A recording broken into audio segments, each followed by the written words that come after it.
Have you got it? I think so, yes, I think so. Weber, my notebook.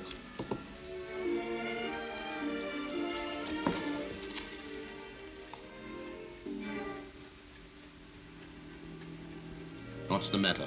I thought I heard someone outside. He's always hearing things since he got that message. What message? A message I do not quite understand. From whom? That's just it, I don't know. But you think it's from this mysterious rescuer, huh? I believe it came from him, yes. I believe I shall be got safely away. I wouldn't be the first, you know. And you'll go on with your work somewhere else, out of reach of the Nazis. Of course. You've always refused to work for them, haven't you? I would sooner die. My business is to cure, not to kill. Weber, you say you gave the last injection at 4 o'clock? Yes. Greatly increased resistance. They were definitely better. Seems to be working.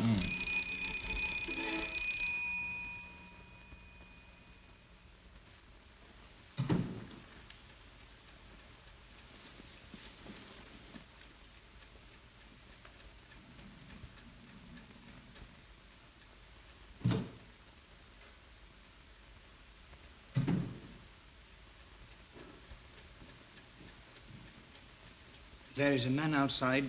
He told me to give you this note.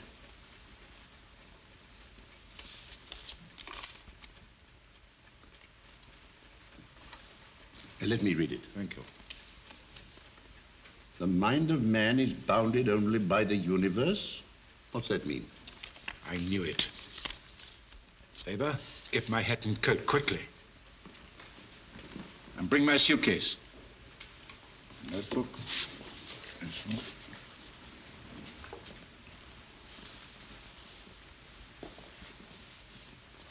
Please be careful. Please be careful. What have I to lose?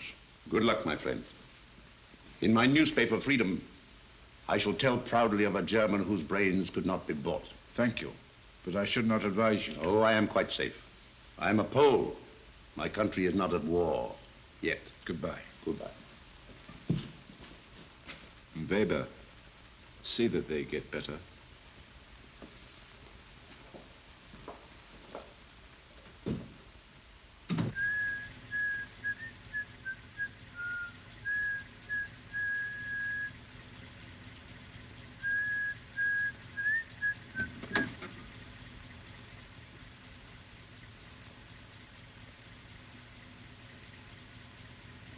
I am ready. Hurry, hurry.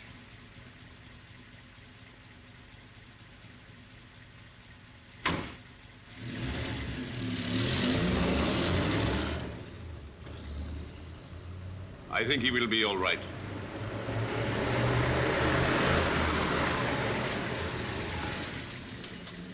Dr. Benkendorf? He has gone away. That car that just left, follow it. You are wasting your time. Sidimir Kozlovsky, isn't it? Our time isn't entirely wasted. You've saved us a journey. Inside.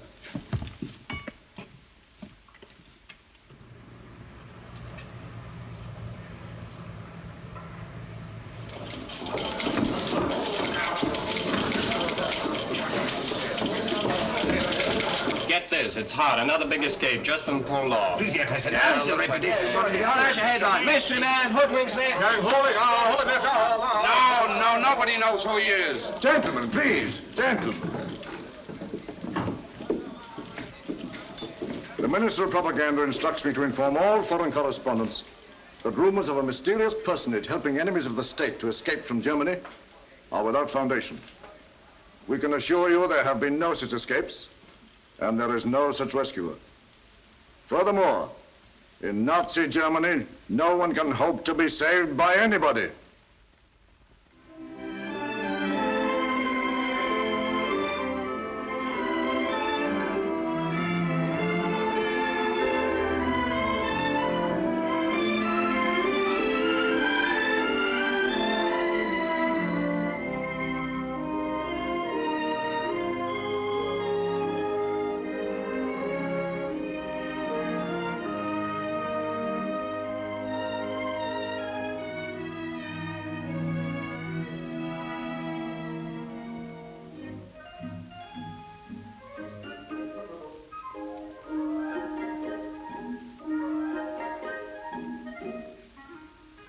Jordan.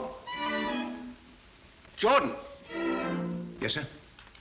Jordan, you're nothing better than a vandal, a Goth, a spiritual descendant of the Huns, whose primary object was the desecration of beauty. I wouldn't know what you mean, sir. Not without a dictionary. Yours is the unique privilege of looking after the fairest goddess of them all, the one sublime woman.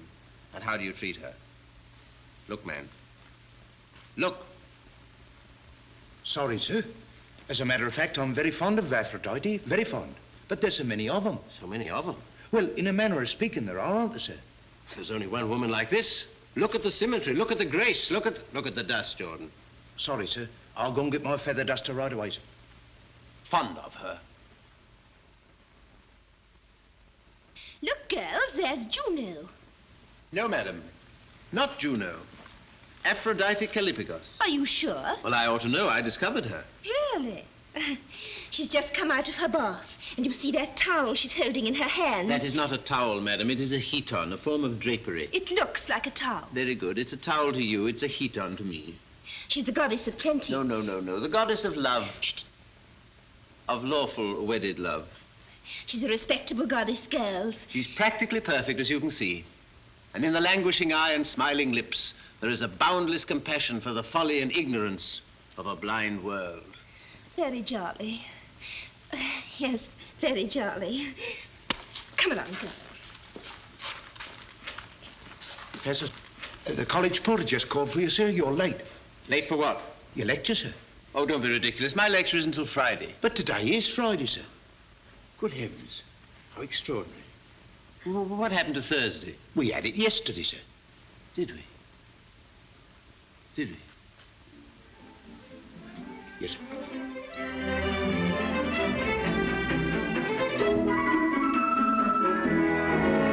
morning. Good afternoon, sir. Where's teacher? If he doesn't hurry, the lecture will be over before it starts. Well, I've sent the porter to write him out. Half an hour's nothing. He didn't turn up at all last week. Hey, look at that boy. That's beautiful. I think it's insulting being so late. Well, what do you expect, baby? Archaeologists are always 1,000 years behind the times. No, Mr. Maxwell, a mere matter of 35 minutes, which compels me to omit 2/3 of my lecture, for which no doubt you'll be duly grateful. I shall therefore content myself with merely giving you something to think about till our next meeting. The constitution of ancient Greece bears witness to both practical and spiritual influences. For example, every line of the Parthenon either returns to Mother Earth or slopes gently upwards to the heavens. What is that? That's a dice. Dice? What's it doing here? It showed a regrettable tendency to return to Mother Earth. You'd better remove it. Yes, sir. Give it to me. Mr. Maxwell, I often wonder what persuaded you to join this class. My old man figured that a course of archaeology would sober me. He figured in vain. Anyhow, he was crazy my coming to England. That I can well understand. But to continue. Professor, could I have my dice, sir? To continue. In the Parthenon, we see the working of the spiritual influence, while in the dwelling houses of the Greeks, we find the practical, as emphasized by a strict division of the women's quarters from the men's, an arrangement which, in my view, proves the vast superiority of Greek civilization over our own. He's always making cracks at us. Greek women, moreover, were condemned to habitual seclusion, an admirable practice, which unfortunately is not followed in this university. Do you object to our presence here, Professor? Oh, I can't object. I can merely deplore it.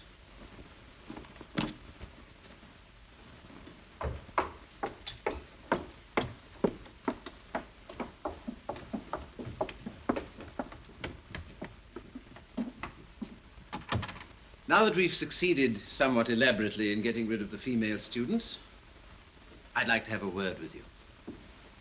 For some time past, I've been making excavations in Central Europe for the purpose of discovering traces of an Aryan civilization. Oh, I'm perfectly serious, gentlemen. It may surprise you to learn that the German government is most interested in the idea. Next week, the term comes to an end. Yes, Mr. Maxwell, it comes to an end. And in the vacation, I've decided that I might take a few archaeology students with me. How does the idea appeal to you? It appeals enormously to me, sir. And me, sir. I'd like to come, sir. So would I, sir, if the financial requirements can be kept within reasonable limits. I think I can guarantee that, Mr. McIntyre. That's 4. 4. Not a very flattering response. Would I be allowed to bring my young sister, sir? No, Mr. Elstead. I'm seeking to avoid the company of females in general and young sisters in particular. I assume you would not be interested, Mr. Maxwell? No, sir. I spend my vacations in the present, not the past. Good. Good. Professor, aren't we asking for trouble going to Germany at a time like this? Trouble? Well, I mean, I'd like to come too, but the jolly old balloon might go up at any moment, you know. Why, I hadn't thought of that. A rough house is just my meat. Mr. Maxwell, I've already accepted your refusal. I take it back, Prof. You can count me in. Oh, but I assure you... Now, Prof, you might need a few huskies. And I'm a whale at organization. You say the word and I'll run the whole outfit. Mr. Maxwell, one of the chief attractions of this expedition was the thought that for 3 whole months I wouldn't be seeing you. However... Now, that must remind me of something. Of course, crumpets for tea. Well, think it over, gentlemen. Those of you who want more information can come and see me in the morning. Good day. I'll be around with the whole thing scheduled after dinner. Come on, boys. Just brillig, and the slithy toes did gyre and gimble in the way. Astonishing. All mimsy. Ah, Professor. Good afternoon. Good afternoon. How are you, pray? Late for my crumpets, as a matter of fact, which, unlike wine, do not improve with keeping. Good day, sir. One moment. It may have escaped your memory that I am the dean of this college. So you are, sir. I'm so sorry. But you will hardly have forgotten Dr. Benkendorf. My goodness, the guinea pig. My old friend, how good it is to see you. Well, it must be nearly 20 years. All of that, I am afraid. Ah, this is wonderful. How are the experiments coming along? I tell you what, you must come round to my rooms after hall and we'll talk the clock around. May I remind you that the doctor is my guest? No. You're both of you my guests. Come along. Well, goodbye. Extraordinary fellow.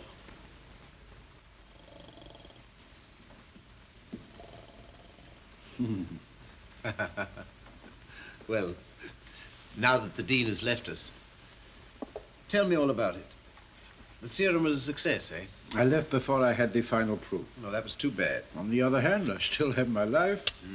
It's hard to believe conditions are as bad as you say. Worse, my friend. My escape was a miracle. So it seems. I very much regret I am unable to thank my rescuer. By the way, who was he? And how on earth did he manage it? I have no idea. He came and went like a shadow. An invisible bodyguard. Every detail was arranged for me from the time I left my home. Regular cook's tour, eh? Well, anyway, you're safe and alive and able to get on with your work. Yes. I like to believe it was because of my work that he did it. Not a bad reason. It is difficult for people like us to understand the motives of a true adventurer. You and I are not men of action, my friend. No, I hate violence.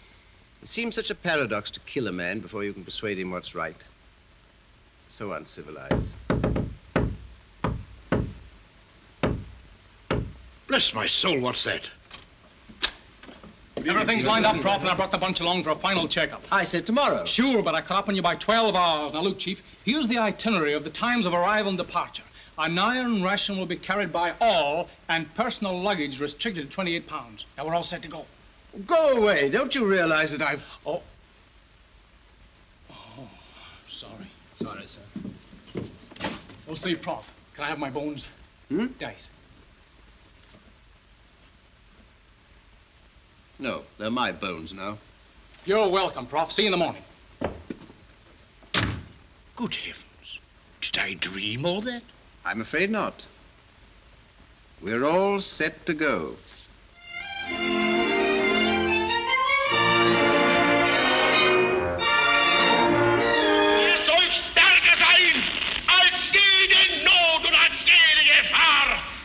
Und wenn dieser Wille stärker ist als Not und Gefahr, dann wird er Not und Gefahr als Brechen.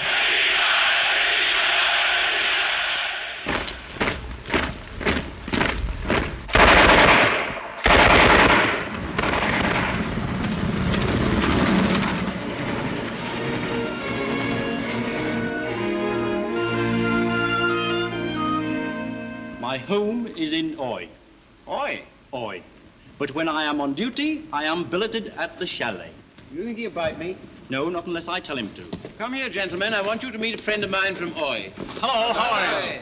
Oh, I say, Professor, we're not going to walk right on out of Germany today, are we? My feet are giving out. Do you think they'll manage to carry you another 20 hours, Mr. Gregson? What's all this barbed wire for? We are at the German-Swiss frontier, gentlemen, and the barbed wire is to prevent the oppressed Swiss from escaping into free Germany. Say, do you see what I see? What do you mean, the cow? Yeah, the cow. Yeah, believe it or not, boys, that's a Bahnhofer cow.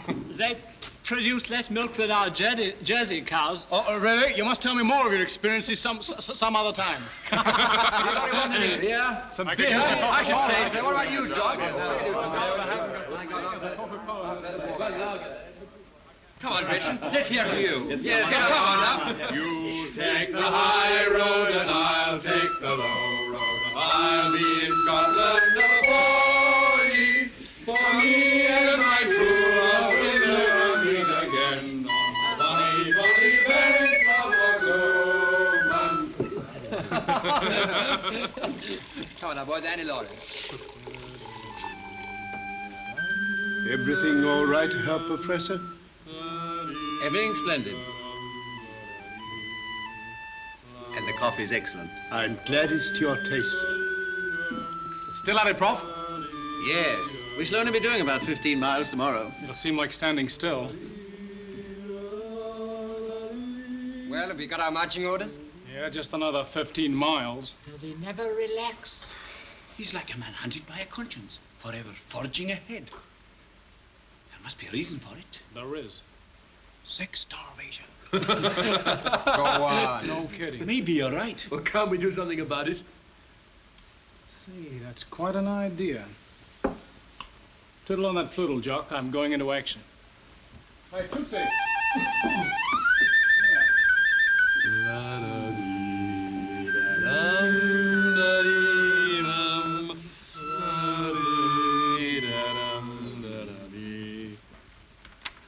Now, gentlemen, since you're all in such magnificent spirits, I've decided to alter slightly tomorrow's itinerary.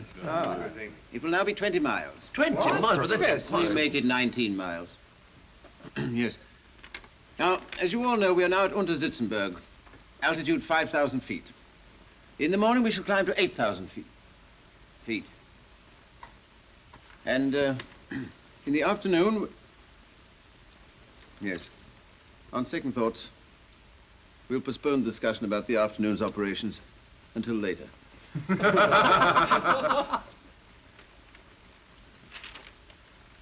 And so, gentlemen, to bed. The call tomorrow morning is 5:30 a.m. Hello, Hello, Hans. Hello, Hans.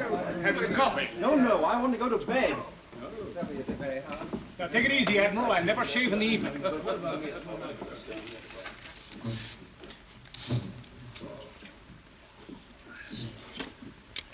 It's getting late, Herr Professor. Thank you for reminding me, my friend.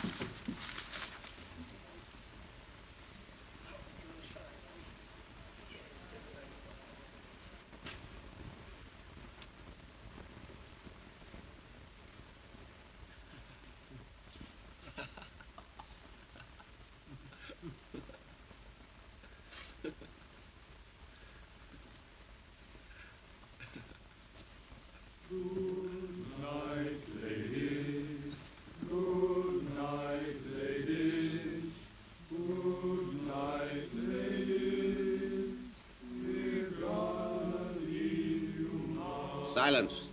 Go to sleep. Good night. Good night. Good night, Good sir. night, sir. Good night, sir.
you're looking for dames, there aren't enough to go around.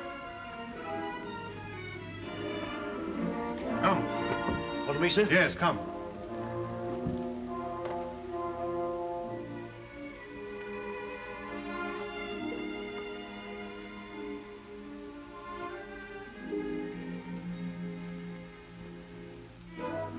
Anybody coming here just now? There's no one here but the English party.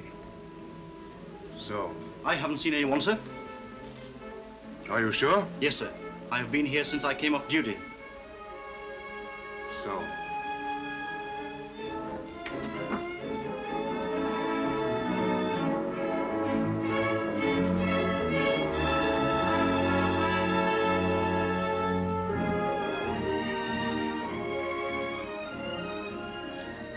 Well, he's in Switzerland by now. There'll be the devil to pay for this. Get your post.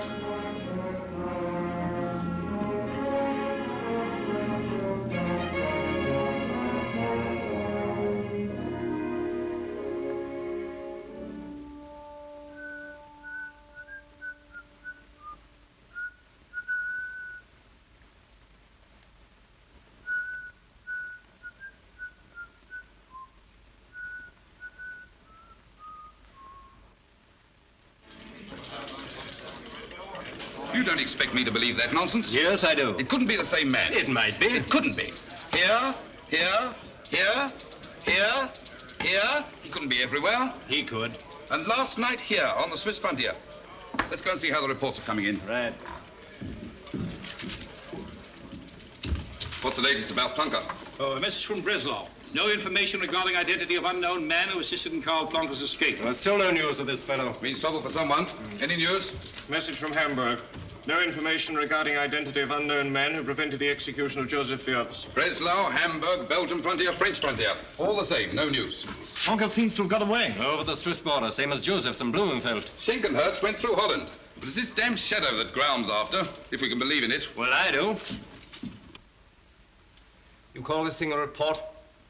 What is the use, Herr Commandant, of the Gestapo arresting enemies of the Reich if you permit them to escape? Every precaution was taken. That's no excuse for your conduct. We are answerable for our conduct to General von Graum, not to his assistant. Kindly have my report delivered. I'm afraid you'll regret that, Herr Commandant. Please wait outside. Schmidt, take this report to General von Graum. Yes, sir.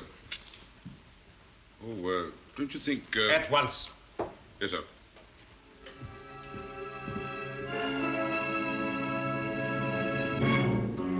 Get out, will you?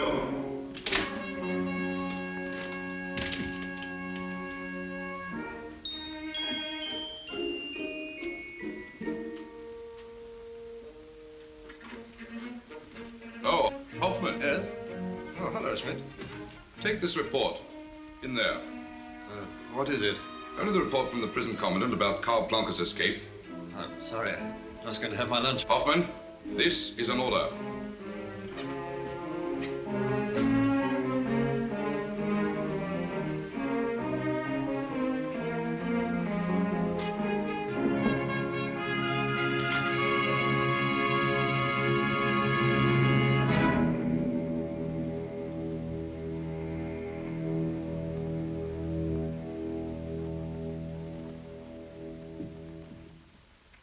Reich Minister.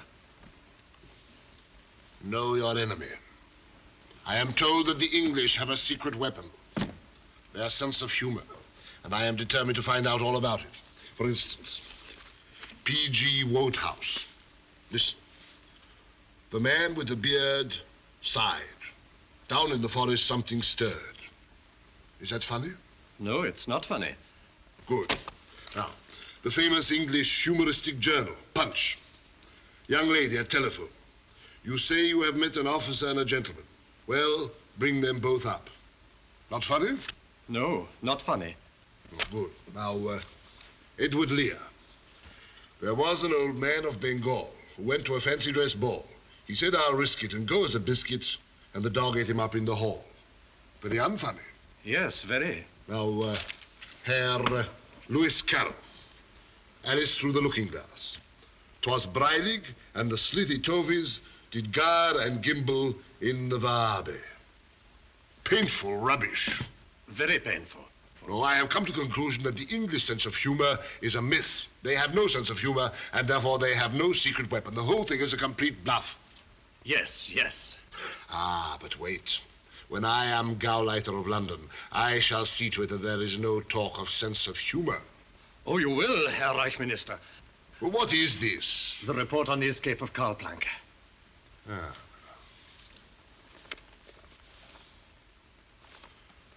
Schmidt and Marx. Bring them here. Get them!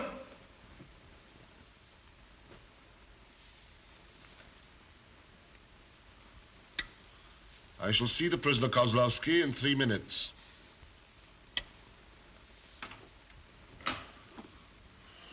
Ah. Come in, gentlemen. Come in. Incompetent clowns. You have read this report? I have, sir. I told the prison commandant what to expect. You did, eh? The frontiers are watched, all foreigners questioned. It won't be long before we get the man who arranged these escapes. Oh, then you have his description? Hardly, sir. No. And it never occurred to you to question the one man who could give it to you? Who, sir? Send in Sidimir Kozlovsky. Of course. Just so. A more impatient man might resent having to supply all the brains in his department. Prisoner Kozlovsky. Ah, just the man we want to see. I wanted to have a little chat with you about freedom. Oh, not the paper you edit, but your own personal freedom. Well? At our last interview, I asked you to let me have a list of the persons who have contributed matter to your paper contrary to the interests of the Reich.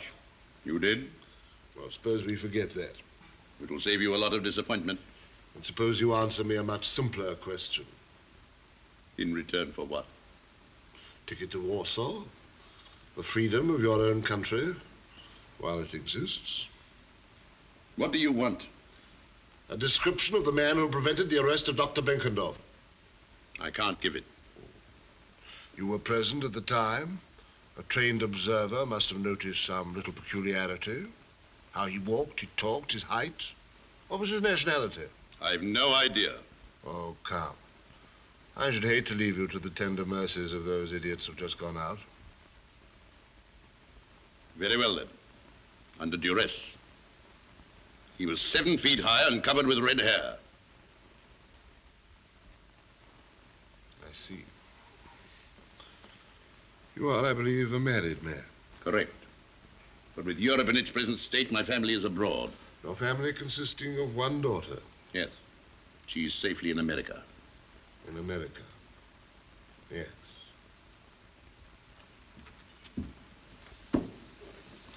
Thank you.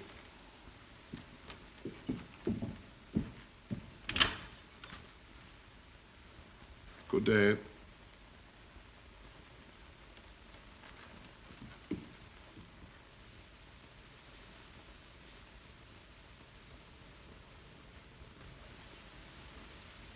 Is it the real thing, sir? No, Mr. Gregson, I'm afraid it's just a flint from one of Mr. Hitler's new roads. That'll for you, Prof. Oh, thank you. I'm very sorry, Mr. Gregson. Well, look at that. Oh, that's very pretty. An invitation from our embassy in Berlin. Berlin? Oh, that seems an awful long way away. Wait a minute. Don't tell me you've forgotten we're all set for Berlin tomorrow morning. Are we? Sure. What time are we leaving? 9:52. Oh, a.m.? A.M., and I'm going to write it down. 9:52. Now, it's right here in your pocket. Thank you, thank you. Well, gentlemen, I shall see you on the train. 9:58. Two. But where are you going tonight, sir? Aren't you going to stay here? Probably. Probably. Thank you. Don't worry about me.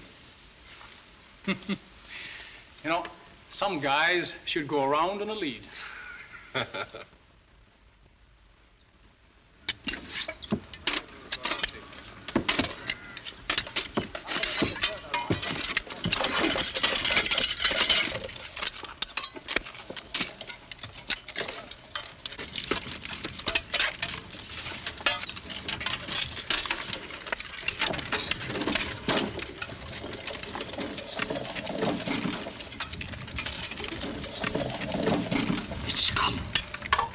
Report it, I tell you. Get rid of it, you fool. What are you doing, you two? Nothing. You were looking at something. I was only looking at his hands. Why?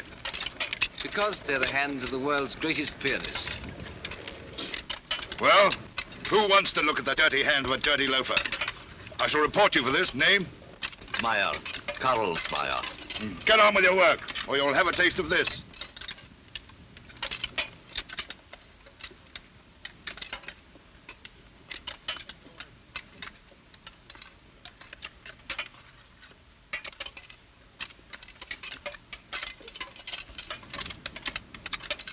How do you expect to be rescued from this place? Nothing but fields, an open country. I don't know, but I believe. There have been others, you know. Stop talking there!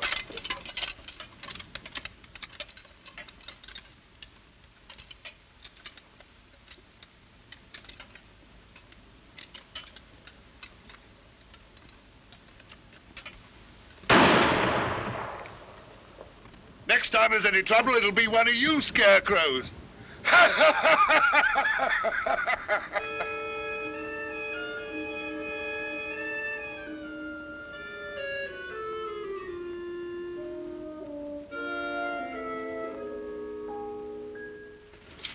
Gosh, the sheriff's been at it again. World-famous pianist escapes from labor camp. Let's have a look. Karl Meyer, the pianist, is reported to have crossed the French frontier in an exhausted condition. It is suggested that his escape was effected by the mysterious personage believed to have been responsible for similar rescues of other enemies of the Reich. What a game, what a game. Better than burrowing like a rabbit for bits of the past. That guy has guts. Even a rabbit has guts, Mr. Maxwell. Sounds awfully sensational. Oh, wonder how he does it. By taking a chance. They'll catch him on the hop one of these days. They always catch that sort of bloke, don't they, sir? In the deplorable argot of you moderns, I wouldn't know. The man penetrated the camp in the guise of a scarecrow. In the guise of a scarecrow? Here, let's have a look. Guise of a scarecrow. He was undoubtedly wounded, for a ragged coat with a blood-soaked sleeve was picked up when the escape was effected. Blood-soaked sleeve. Very melodramatic. Pipped in the arm, eh?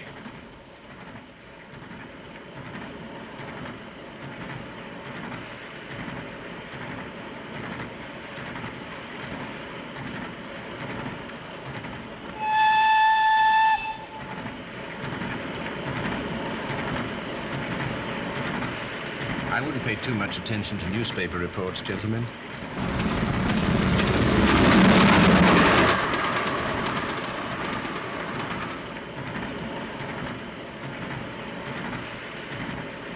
Well, I suppose one can get a wash on this train. Yes. Yes, that's a good idea. I think I'll have a wash, too. Okay, wash. My hands are perfectly clean. What on earth's the matter with you, Captain?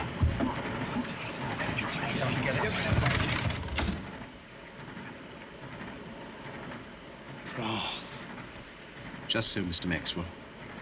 But a sensible fellow would keep his mouth shut. Oh, gee. Oh, boy. Well, kick me from here to Christmas. Apart from the wearisomeness of such an undertaking, I'm the one who should be kicked. For the not unnatural mistake of underestimating your intelligence. But how did you get into the racket? Trouble was to keep out of it. You see, when a man holds the view that progress and civilization depend in every age upon the hands and brains of a few exceptional spirits, it's rather hard to stand by and see them destroyed. But how did you get away with it? You, of all people.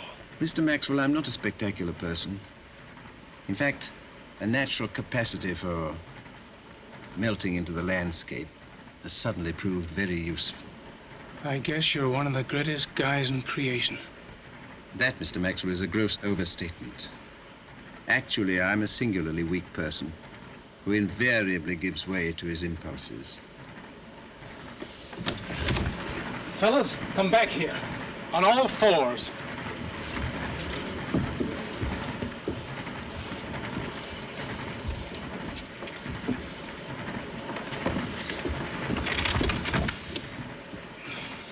Well, gentlemen, I hope you feel duly refreshed. Yes, thank you. Professor, may I shake you by the hand? Certainly, Mr. McIntyre, especially as we shall soon be saying goodbye. Goodbye? What? What else? Now that you've discovered my guilty secret. Yes, we've got something to say about that. Plenty to say. Yes, we've been talking it over Yes, sir, ourselves. we want to be in it. We are in it, up to the neck and through to the finish. Oh, no, you're not. Oh, yes, we are. Otherwise, I'm afraid we'll have to give the whole show away. Hey, fellas? Yes, sir, because we really want to be in it. The idea. What is this, gentlemen? Blackmail? Well, a nice kind of blackmail. Yes. Yes, I'll attend to it at once.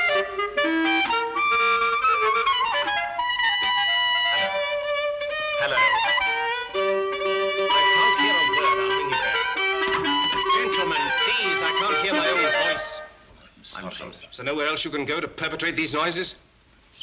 Characteristics are purely French. Rubbish. The phrase, or one like it, occurs in no fewer than 7 compositions of Lubach's earlier work. Nothing like it. Well, at least we're agreed about the tempo. I maintain there is a modulation in the second movement. But I heard the record and I didn't notice it. Well, if you'd listened more carefully, you'd have heard that the tempo of the second movement is far slower than the tempo of the third. Well, you know as well as I do. Gentlemen, please. Will you be quiet? Here in this building, we are supposed to know everything that goes on in Germany. You can hardly expect me to believe that these escapes were effected without treachery somewhere. Herr Reich Minister. We've given all the information we possess. If my loyalty is in question, I resign. Resign. That is your valuable contribution. Sit down. Now, let us examine once more the available evidence. First, a scrap of music, Whistle in the Night. Your pardon, Herr Reich Minister, it went this way. No, this way. No. Stop that! The origin of the tune is being traced by a committee of experts. Secondly, the corner of a card found in the pocket of the Scarecrow's coat. Send in Herr Ziegler. Where is it? Here it is. A piece of pasteboard, gilt-edged, with RSVP printed in copperplate on one side, and the figures 952 in pencil on the reverse. Well? It must be part of an invitation card, sir. Oh, well done, Herr Schmaus. And that being so, it is possibly one of a number issued for the same reception. Is it beyond the power of the Gestapo to trace where that reception is being held? Herr Ziegler is here. Ah. Well, have you got it? Unfortunately, sir, none of the persons who overheard the whistling that followed each escape has enjoyed a musical education. So we have endeavored to crystallize their renderings into a single musical phrase and score it. There. I asked you to trace the origin of the phrase. It starts with the 27th bar of the third movement of Lubach's concerto in G minor. May I play it for you? No, I will.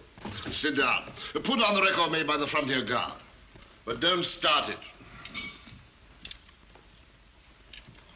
Lubach's concerto. I don't believe it.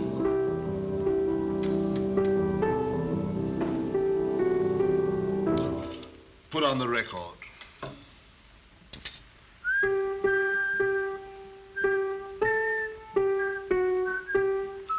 Oh, stop it.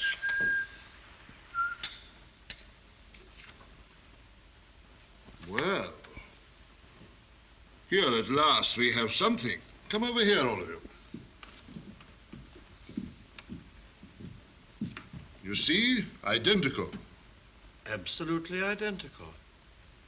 The British Embassy reception. That means he must be English. Does it? How interesting. Then the fact that I, too, have received an invitation means that I must be English. Thank you, gentlemen, for your invaluable help. You may all go. And you.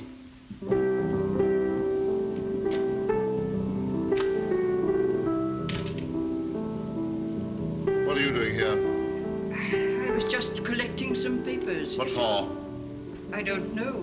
I always do. What's your name? Wagner, Herr General. Do you like music, Wagner? Not very much, Herr General. Do you like this melody? It's quite nice for an English tune. Did you say English tune? Why, of course. An old English song. There's a tavern in the town. Come here, Wagner. Herr General. Don't be nervous. You shall be rewarded. You are a genius. You shall have a signed picture of the Führer. Have a chocolate.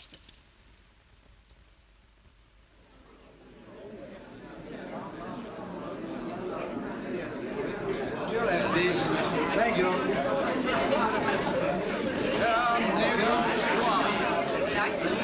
His Excellency the Peruvian Minister, Madame Gordia. Lord and Lady Grabby. How do you do, sir? How are you, my dear? Look at The ambassador not here? No, he had to fly to London. Oh, things as bad as that, eh? Well, hope springs eternal, eh? Herr Reich Minister General von Graum. My felicitations. I'm so glad you were able to come. I never miss an opportunity of cementing the friendship between Britain and the Reich. Oh, it was very happily put. I hope you will be able to come to the Nuremberg rally. Yes, I hope so. What's it in honor of this year? Peace. Captain and Madame Leroy.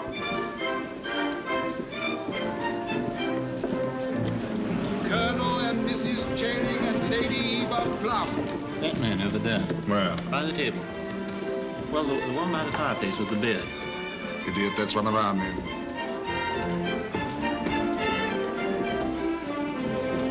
The Right Honorable the Earl of Meadowbrook. Hello, Bussy. What have you been doing? Absolutely nothing. My dear fellow, you mustn't overdo it.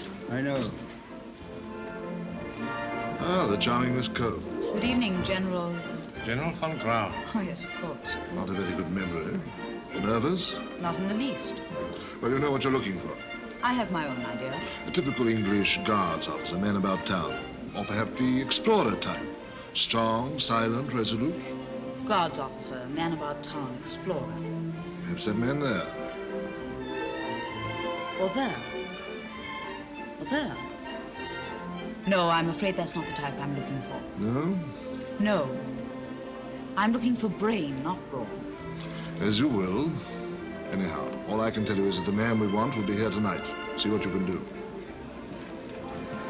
Don't forget the General's name again, will you? Thank you, sir. Sir Roger and Lady Tadworth. Your card, please, sir. Thank you. This way, please. Thank you, sir.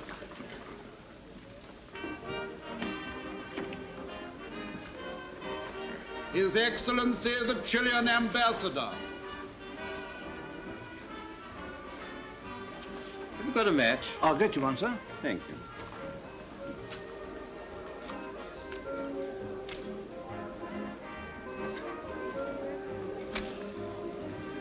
Senor and Senorita Goya. Old soldiers. Yes, sir.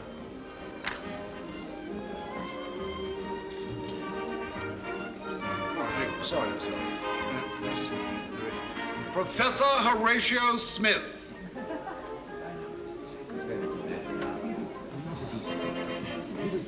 Hello, George. Hello, Horace. Well, I've come, as I promised. Well, that's splendid. Can I go now? Oh, I should stay a bit and enjoy yourself. All right. It's a nice suit.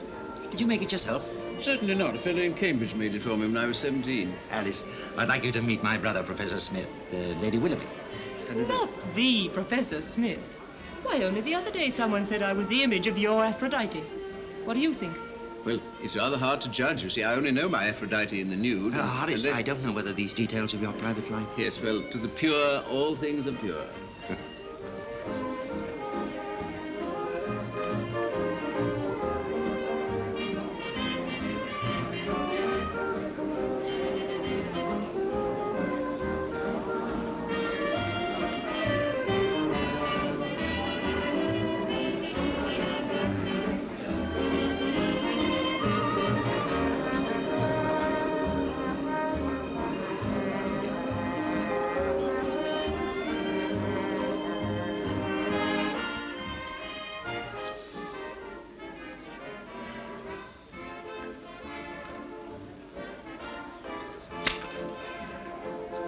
You, I should take things a bit easy. It's all right. My head's like iron. In more ways than one, believe me. See, there's the prop. And it looks like he wants me. You mean us? Who is that? I've no idea. He's here. How do you know? I've just been upstairs and... Have you noticed that, sir? I do my best not to, Mr. Gregson. I'll bet she's got a headache holding that up. Yes, let that serve as a reminder to you, gentlemen, that the rendezvous is 11:30 at Vorax. And I think I know who he is. Oh, do you? And I don't speak until I'm certain. But I thought you said there were half a dozen cards with their corners torn off. Yes, but only one that will exactly fit the one that I have here. I can hardly imagine the man you're looking for being wise enough to tear the corners from half a dozen and foolish enough to leave his own card. You are a very intelligent young woman. But very intelligent if you to realize it. Now that he's in here, I can promise he won't get out. I haven't any complaints. The champagne's not too hot. In fact, it's lukewarm. What do you expect, baby? It's free.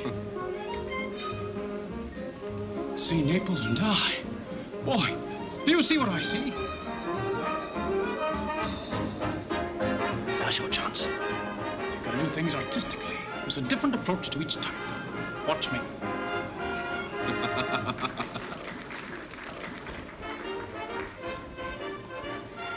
Excuse me. Oh, I'm so sorry. I thought it was somebody else. Von Grau. Smith. Clearly a case of mistaken identity. I'm looking for Jekyll, and I find Hyde. Jekyll? Hyde?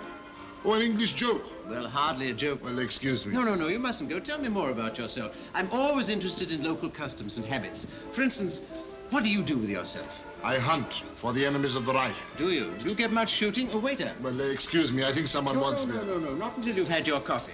They tell me the British Embassy is the last place in Germany where it can be obtained. In Germany, we have discovered that a substitute can be better than the real thing. Ah, the story of the grapes. Hmm? Tell me, is it a fact that in your country there's no longer any freedom of speech? Oh, lies. All lies from the degenerate plutocratic press. Ah, is that so? Well, then you see that journalism is so untrustworthy, isn't it? May I ask what brings you to Germany, Herr Smith? A thirst for knowledge. I'm trying to discover whether there was or was not an Aryan civilization in this country. There was. Ah, some people say there wasn't, but I shall find out. Here's a whiskey, Bussy. What will you have in it? Absolutely nothing.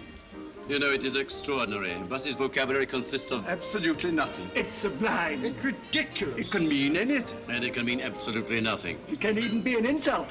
Or a password.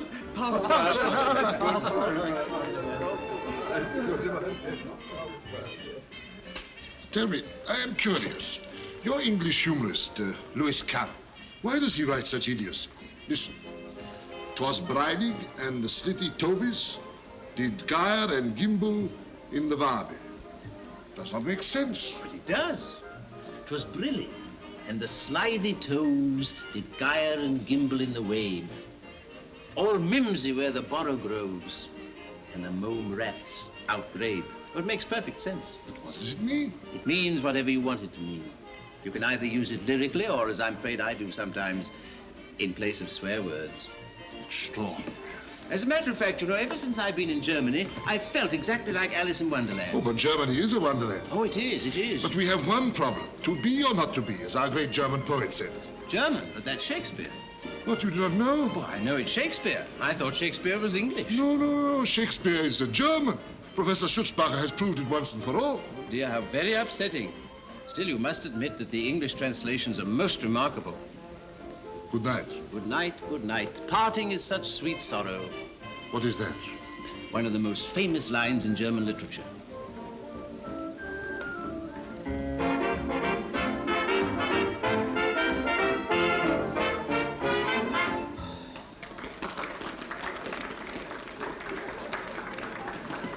You haven't even told me your name. It's Ludmilla.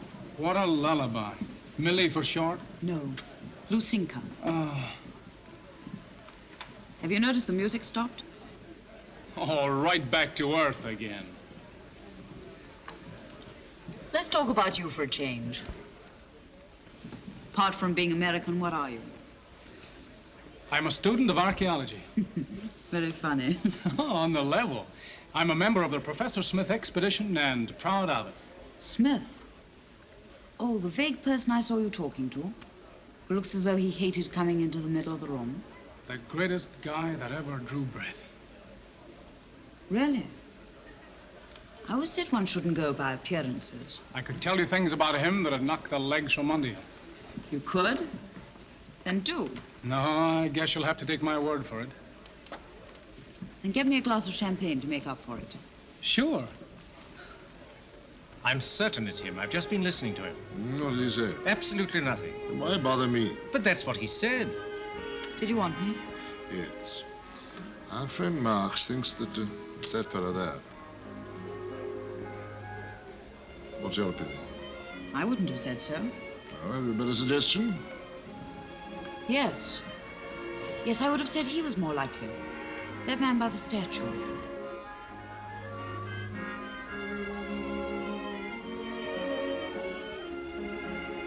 You can't be serious. Why him? Intuition? That amiable fool? I just wasted 10 minutes talking to him. Well, that's what I think. Intuition. Oh, hello, George. Hello, Horace. I say, George, can I leave now? My dear fellow, of course. I hope you enjoyed yourself. Oddly enough, I did. Quite a pleasure to be on British territory again, technically. Oh, General. Excuse me, I have friends. Of course you have, but do you know the walrus and the carpenter?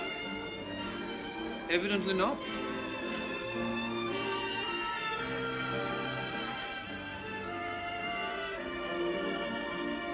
In America, they regard German propaganda stories as jokes. They are mistaken. In Germany, we never joke.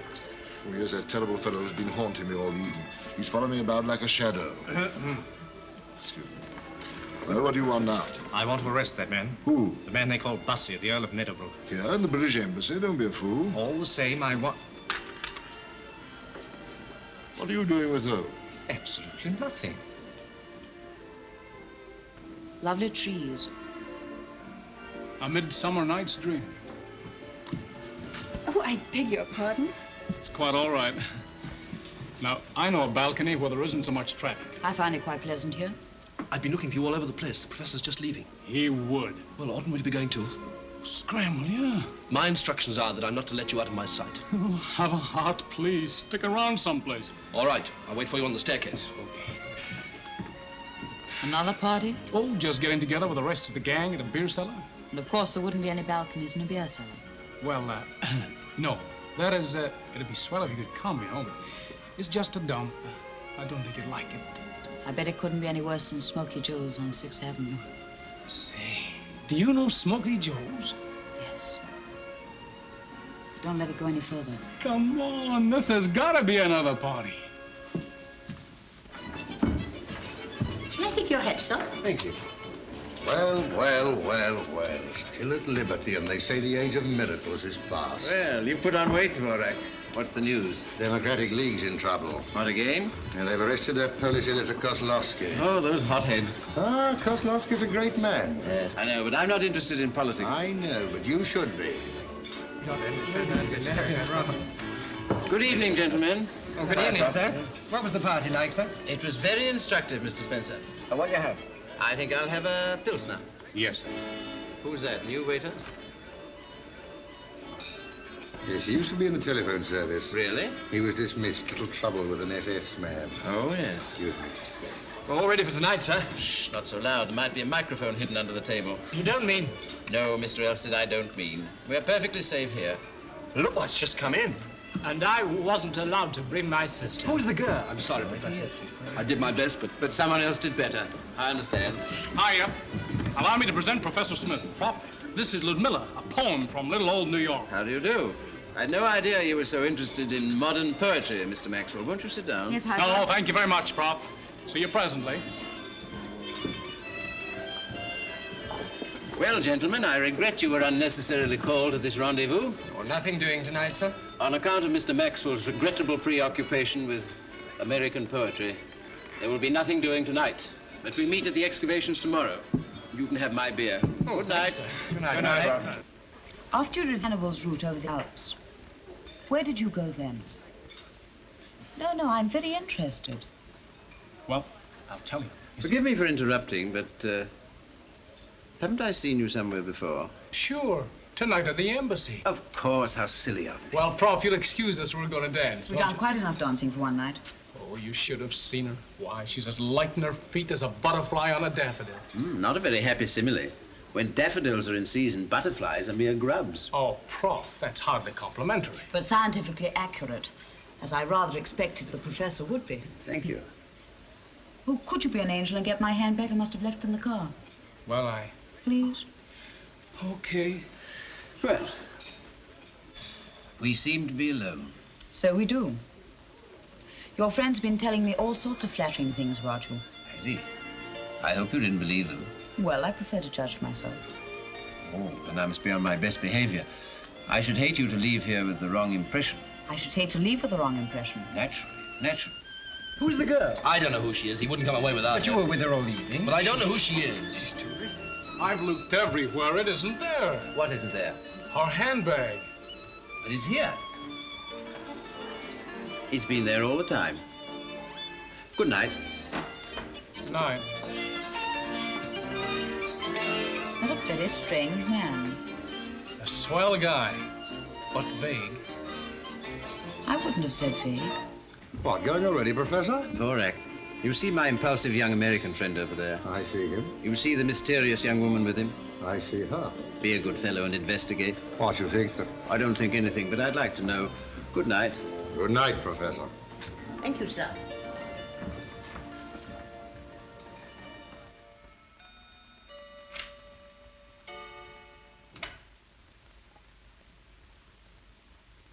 I think you've made a mistake. This is my room. Aren't you being rather unwise?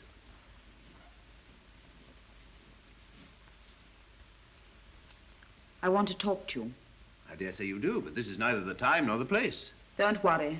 No one saw me come into the room. Then let's hope no one sees you go out. Good night. No. You've got to listen to me. I'm rather desperate and I do need your help. You may not believe a word I say. But before I leave this room, you will believe. Now, my dear young lady, I do wish No, you... no, please don't say anything till you've heard me.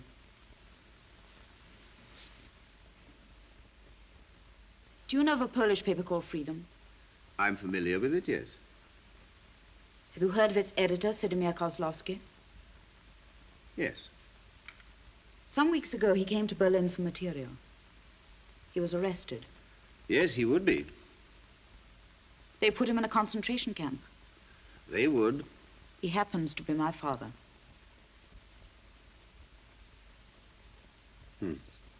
I received a cable in New York, which I believed was from him, begging me to come at once. It wasn't from him, it was from the Gestapo. They had been trying to force him to give the names of his German associates, but he wouldn't speak. Nothing they could do would make him speak.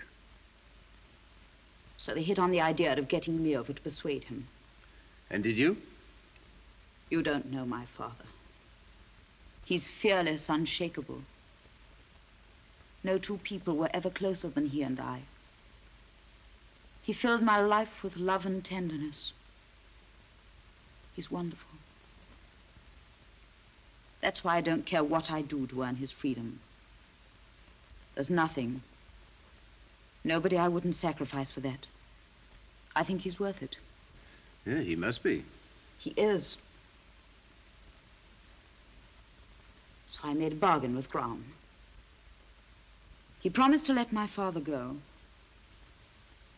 if I helped him find the man who's been responsible for all these escapes. And have you? Yes. But I don't want to be forced to give him away. Why not?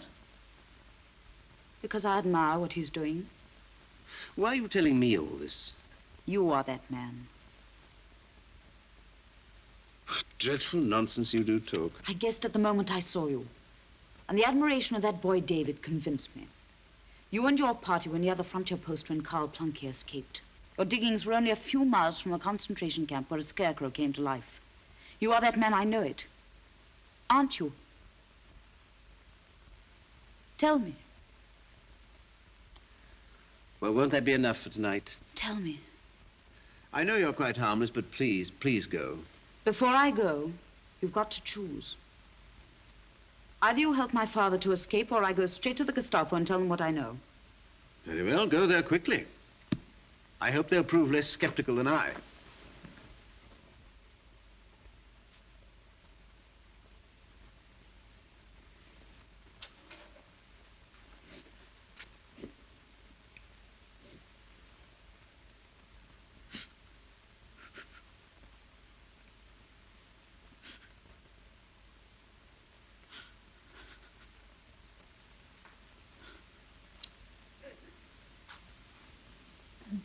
on earth are you crying for?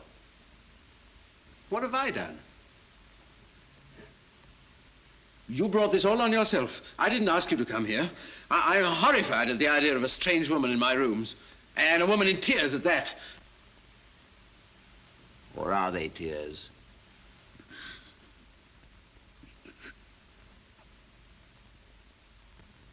Yes, they are. Well, they don't have any effect on me, believe me. Here, mop them up with that. You look awful. And don't you try any more fairy tales with me.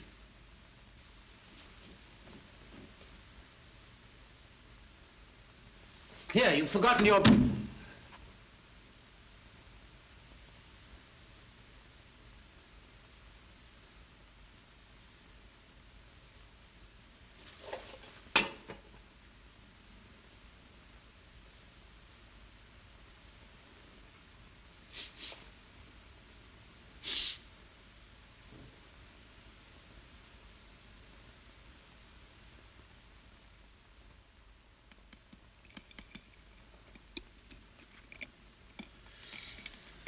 Have you noticed the delightful smell everywhere this morning? You mean the egg?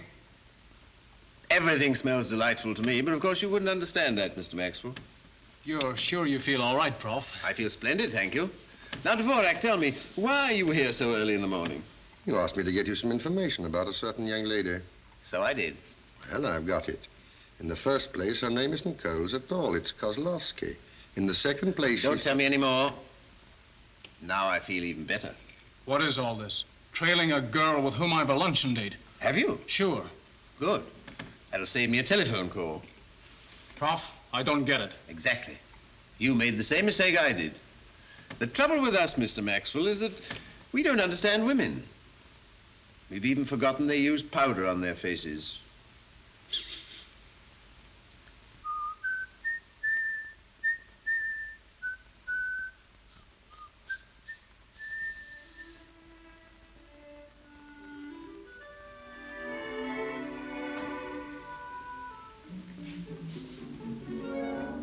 Monsieur.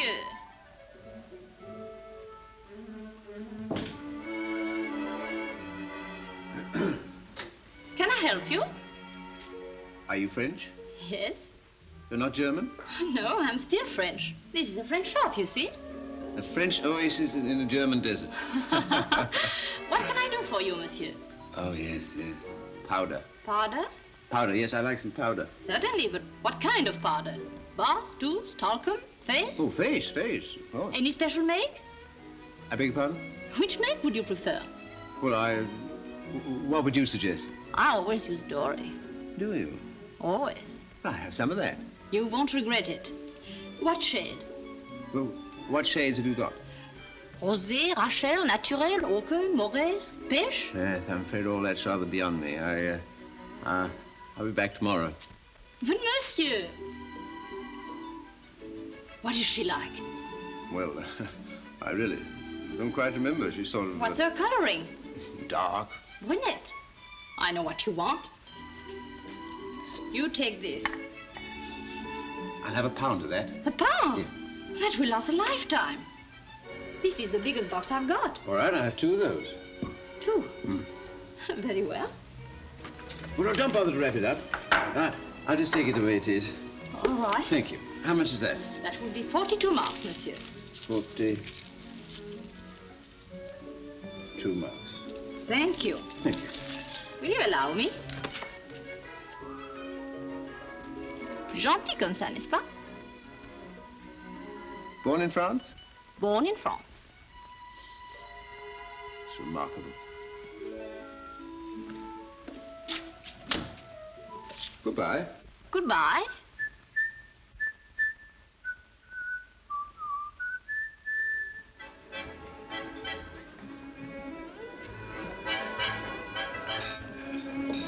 Hello, Prof. Been to a wedding?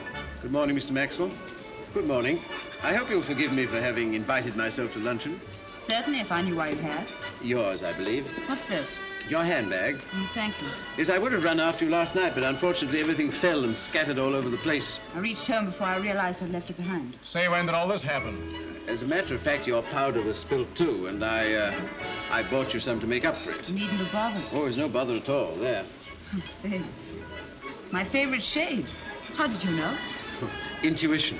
Yeah, what's going on? First you're darn rude to each other, now look at this. Well, now to business. Where's the menu? By the way, whose luncheon is this? Mine. No, it's not. It's mine. So's the bill. Mr. Maxwell, if you heard that a very remarkable man had been imprisoned by the Nazis, what would you do? My damnedest to get him out.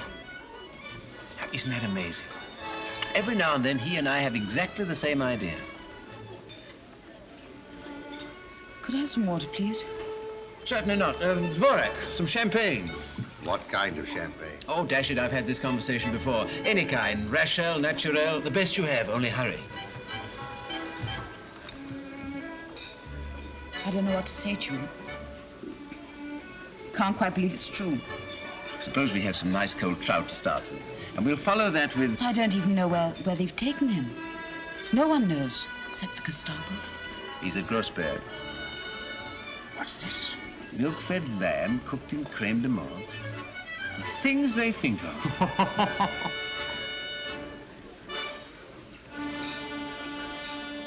She's been watched every minute. There's the report. Went up to his room. Enterprising. In my opinion, she's wasting her time. Yes, the question is she wasting ours? This idiotic archaeologist. Lunch lasted 2 hours. Conversation appeared friendly and animated. He presented her with a box of powder. How gallant. How helpful love is. I don't know what the Gestapo would do without it. This is all nonsense. All right, show her in.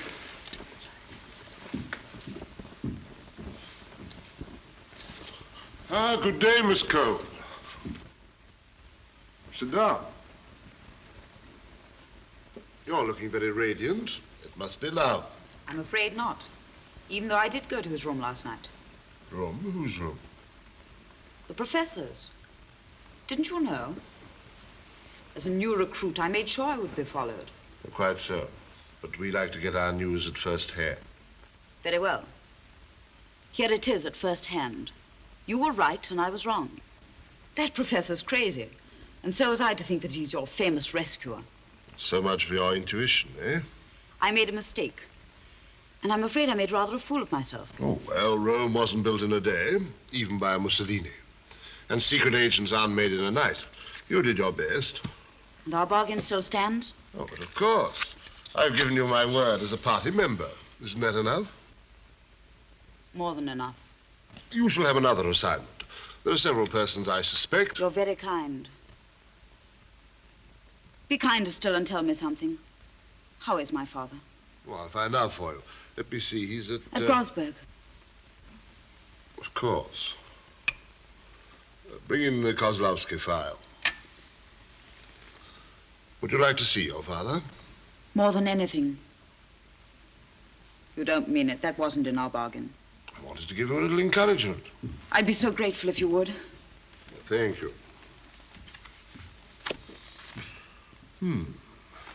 He appears to be in excellent health. Is he? Oh, a transfer order. He's being moved to a more comfortable camp. Will I be able to see him there? Well, I don't see why not. Excuse me. Hello? All right. I'll be over straight away. Excuse me. I'll be back in a moment.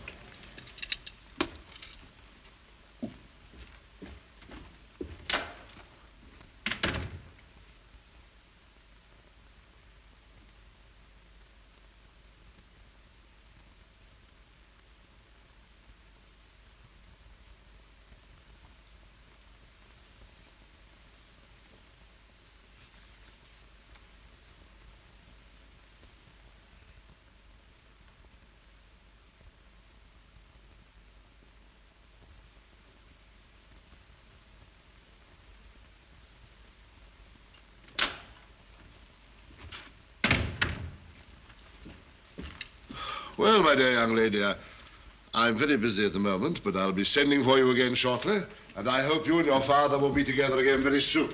Goodbye. Thank you. Goodbye.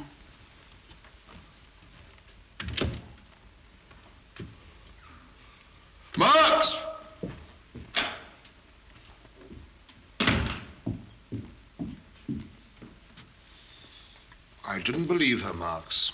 I didn't believe her. But I do now. That idiotic archaeologist. Sir? But we've got to have proof. But we've absolutely nothing against him. You'll see, my dear fellow, you'll see. Now, if you'd said the Earl of Meadowbrook... On Saturday morning, I've got a job for you at Grossberg. And in the afternoon, I shall be there myself. To be in at the kill, as the English say. Have a chocolate. I found out something. Something which might be of use to you. Look, I made a note of it. My father's being transferred from Grossberg to Riesenfeld on Saturday afternoon with 4 other men. Who are they? Schumann, Fleck. Gruber and Holstein. That makes 5 altogether. Yes, how did you know? Never mind. Go on. They're leaving Grossberg by car at 4:30 and arriving at Riesenfeld at about 6. Now we're getting someplace. Wouldn't that be our chance, Prof? Saturday afternoon? Possibly, yes. Say, this is terrific. Where are those maps? Do you mind if I try to work this out, Prof? Not at all. Thanks. Now, here's Riesenfeld, and here's Grossberg. That's about 60 miles, say 45 miles per hour, starting 4:30. Now, we're parked in this road here somewhere. Look, there's a wood at the bottom of the hill there. Yeah, they'll be going through that wood about 5:15. Yes, we can get a tree across the road. That ought to hold them up for long enough. Yeah, then we can scoot down this side road here and catch the main road to Berlin. Here. How's that, Prof? Sounds all right. Why, surprise is a principal element. Surprise. If only you could do something. Don't worry, we will. Well, if I can't be of any more use to you, I'll leave you. My taxi's ticking away. Goodbye. Thank you for coming. You've done very well. Goodbye. I'll show you the way. Say, where's she going? It's too late. You missed your chance. Oh, well. Say, how's that for the plan, Prof? What plan? The plan of the escape. Gentlemen, Mr. Maxwell was serious about this plan. But we'll never get another chance like this. Possibly that's exactly what the Gestapo wanted you to think. This guy's got to be saved. Something's got to be done Saturday. On the contrary, if we do anything, it'll be on Friday. Friday? But you said Saturday was Look, the day. Prof, what I found. Is it any use? Any use? This is remarkable. Say, listen, Prof, my plan. 1000 BC, I think. Never dreamt we had anything like this here. Wait till Oxford University hear about this. They'll be green with envy. My plan, Prof. Prof. But this is astonishing, really astonishing. Thank you, Mr. Elstead. Thank you. 48 hours and he hasn't uttered a word. Do you think he's thought of anything? Let's ask him.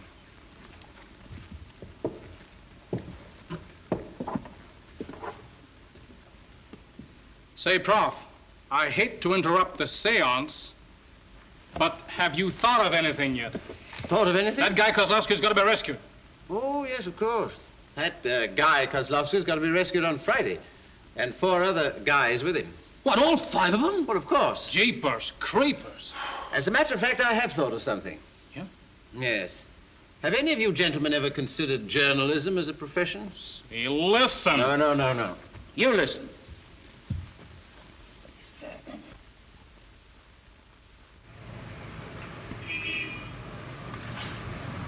I'll get him now. All right, here they are. I'll tap the private line. Go to it, fella. Propaganda Ministry? Gestapo headquarters speaking. Department X2. About those 6 American journalists. We are permitting their visit to Grossberg. The journalists who wish to accompany Herr Wardenschatz. You're representative of the Bund. What do you mean you don't know? Then find out. Hey, take it easy there. You wish to see... I've seen... No visitors except by appointment. How long have you been here? You don't know me? Ever heard of the American department? Yes, sir. I thought... All right, don't apologize. See if you can find my umbrella. I left it behind the other day. Bodenschatz is the name. Excuse me. Well, just the man I wanted to see. You don't recognize me, but I remember you. I heard Dr. Goebbels say some very nice things about you. So, keep it to yourself. How's the baby? We're getting married at the end of the month. So, Now, how about the 6 American journalists? What about them? I'm asking you. If you don't know anything about it, get me someone who does. Perhaps Herr Grabitz would know. Grabitz should know.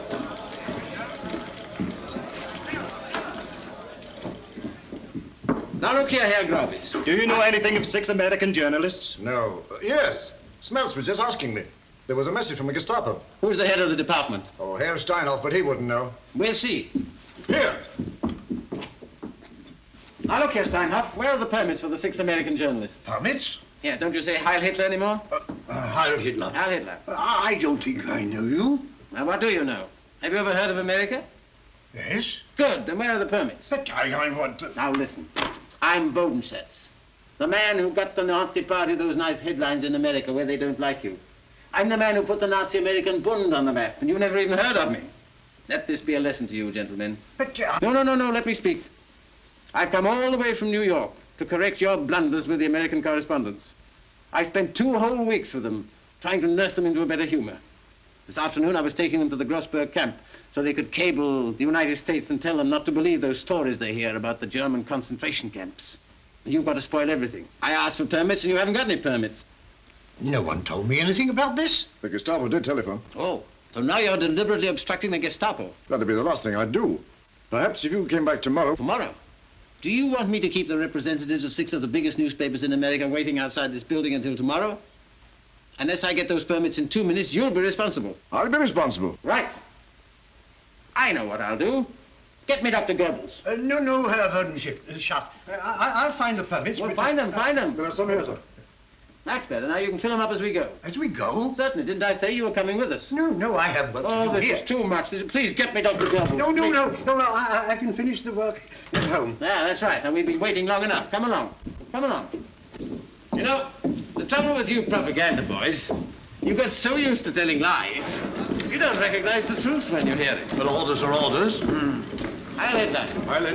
You know, Gravitz, you're a smart boy. Thank you, sir. Yes, you can do something for me.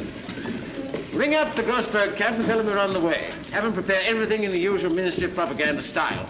And remember, America is a soft-hearted democracy. You get me? Leave that to me, Herr Wodenschaft. Your umbrella, sir. Oh, umbrella. Thank you. Dirty boots.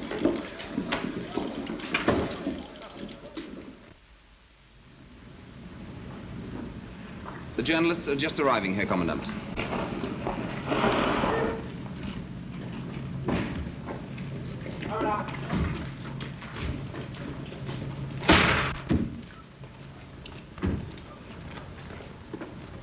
I'm Hitler. I'm Steinoff of the Ministry of Propaganda. This is Herr Wodenschaft, the Nazi American Bund. I am honored. Heil Hitler. Allow me to present to you the Chicago Tribune, Baltimore Sun, New York Herald Tribune, Boston Transcript, Philadelphia Public Ledger, and the Scripps Howard Syndicate. 350 newspapers throughout America. Colossal. 349. I beg your pardon. I love accuracy. Welcome, gentlemen. Let me show you around our little camp.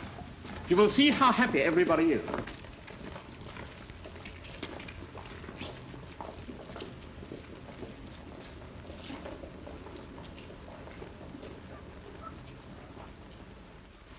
Come on, do your propaganda stuff. You can talk, can't you?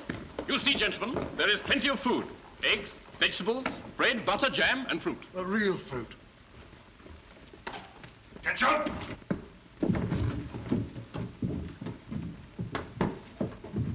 Is everybody happy? Yes, sir. Everybody's happy.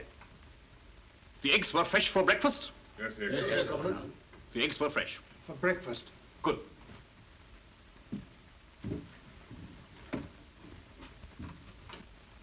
In this hut, we have some men who were stupid enough to insult our beloved Führer, the editor of an anarchist Polish paper, and 4 misguided German contributors.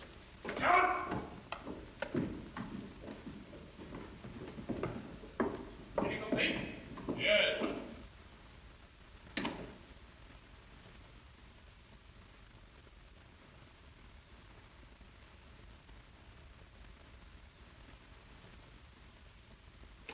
Well, I'm glad you've all learned the truth.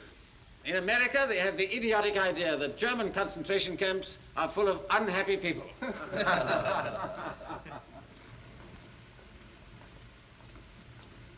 And the truth is, the American people only pretend to be democratic. At heart, they are 100% National Socialists. I thank you.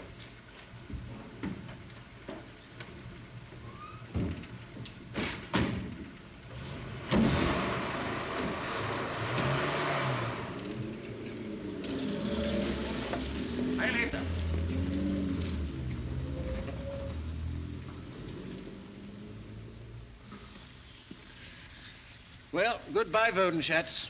You were the quintessence of all the most objectionable men I ever met, but you served a noble purpose. I don't often lose my nerve, but can't we get on? All right, he's just coming. He's just been to telephone to make sure it's clear for you to go to your destination. Ah. All fixed.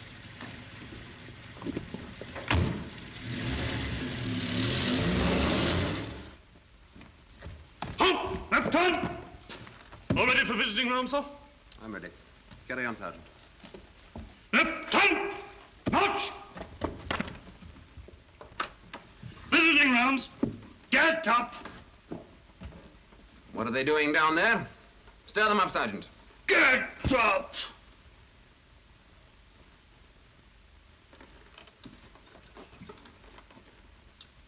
It's the Herr Commandant.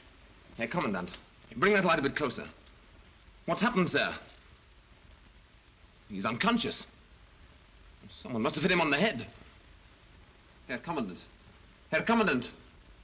Why didn't you know about this, you fool? Oh, gee. Oh, boy. My head's like the inside of a beehive. Oh. Talk about pile drivers. Whew. What's happened? Journalists slugged by guerrillas. American flag insulted. Where's that phony Bodenschatz? He started it. Alarm bell. Turn out the guard. Telephone Berlin. Gentlemen, my apologies. I don't understand. I'll get you a card, take you to Berlin. Bodenschatz! Ah, you ought to be pasted to the wall. Here, snap out of it, fellas, and get into these pants. But, gentlemen, who could foresee the Gestapo telephone? You give me 5 minutes with a transatlantic telephone, and I won't be a Gestapo. Gentlemen, I apologize. I'll save it. How could a simple sort of man like myself imagine that instead of attempting to rescue your father tomorrow, as I expected you to do after you had so carefully examined my papers, you would rescue him today? What do you mean? What do you mean? Your acting is very clever, but I'm getting a little bored with it. Your accomplice may have rescued your father, but please remember that you are still here. My father's escaped? Yes, astounding, isn't it? Herr Reich Minister, Steinhoff is here. Bring him in. Take her in there.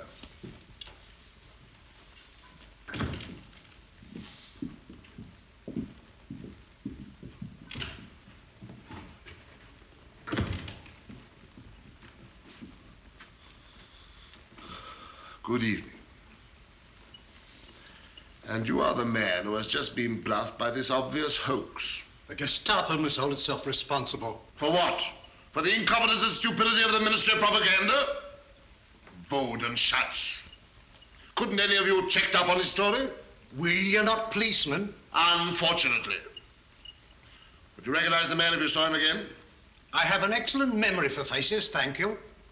I may give you an opportunity to prove it before long. Marx! Ah, Marx, that archaeologist. Professor Smith. Yes, Professor Smith. I want to see him here at once. Bring him. But did you want me? Did you want to see me? Yes. That's odd, because I wanted to see you. Come in here. Thank you. I'm so glad to find you're not busy, because I've been doing a little research work. That's just what I want to do. On the identity of Shakespeare. I'd like to know how you spent this afternoon. What's the matter with you? You seem upset. I spent the afternoon in the library of the embassy. Now, this proves conclusively that Shakespeare wasn't really Shakespeare at all. No? No. He was the Earl of Oxford. Now, you can't pretend that the Earl of Oxford was a German, can you? Now, can you? No, no. Well, there you are. Herr General, how much longer am I to stand here? Have you anything to say to me? Please, we have a visitor. I think you have met Professor Smith. No. Good day. Goodbye. But you have met Herr Bodenschatz. Bodenschatz? Do you know Bodenschatz? No. Should I? Ah. Anyway, I didn't come here to discuss Shakespeare. If you want me, you know where I am.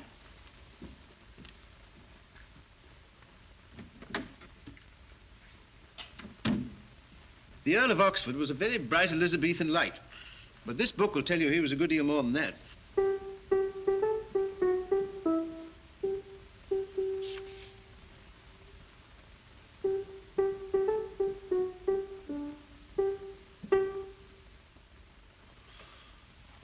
I owe you an apology, Professor. Can you spare me a few moments longer? With pleasure. Here's somebody who will recognize you. Come in, Miss Coles. Ah. The young lady who asks questions. But doesn't answer them. Professor Smith, that was a remarkable affair this afternoon. Oh, have I missed something? 5 prisoners escaped from Grossberg. Oh, splendid, splendid. Oh, I beg your pardon. How annoying for you. By a strange coincidence, Miss Cole's father was among them. Well, congratulations, Miss Coles. Just so. A few days ago, this young lady called here and obtained some secret information. She then went straight to your excavations. Well, why not? We welcome visitors. You must come one day. Do you deny having received that information? Really, General von Graum? Because if the person who received it is not punished, the person who gave it will be. Well, Miss Coles, which is it to be? What exactly do you want to know? Just the name of the person to whom you gave that information. I gave it to no one. Then you will be court-martialed tomorrow on a charge of espionage. And you know that for that there is only one penalty in German law. What's that? The state execution of Magdeburg. Oh, yes, of course. I'd forgotten. You've gone back to the axe of the Middle Ages. But we wear modern dress. White gloves, white tie. White waistcoat. The dress of an English gentleman at a dinner, a French gentleman at a wedding, and a German gentleman... Yes, Herr Professor? At a murder. That's good, Herr Professor. I must remember that. Excuse me.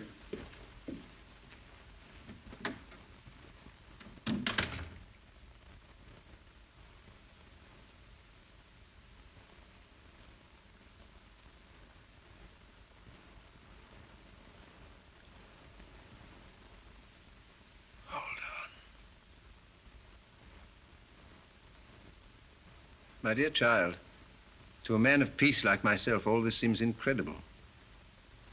But in your own interests, if you do know anything, wouldn't it be wiser to speak?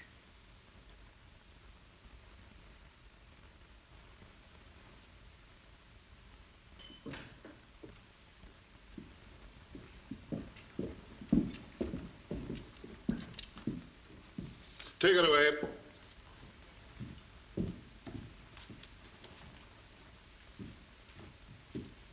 May I say a word? General von Graum, you appear to regard me with some suspicion. First of all, you confront me with an individual who's supposed to identify me as something or other, but refuses to do so. Next, you threaten the life of this young lady on the presumption that I shall make a gallant gesture and declare myself as this fellow you want. But I'm not in a position to do that. I see. Go on. Well, after such a procession of disappointments, you surely cannot intend to commit the crowning folly of cutting off your chief source of information. In the absence of any hint of subtlety, it doesn't surprise me that this rescuer has been so successful. Still, it's no concern of mine. I just came here to talk about Shakespeare. Perhaps you'd care to read about the Earl of Oxford.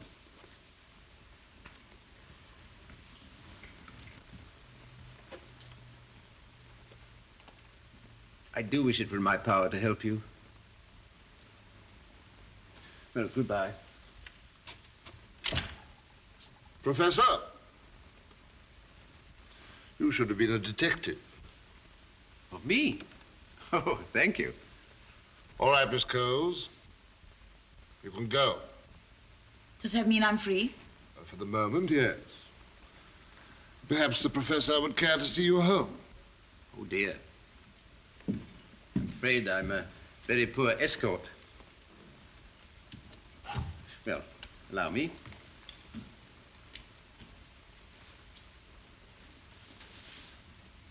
I hope you won't regret taking my advice. I shan't.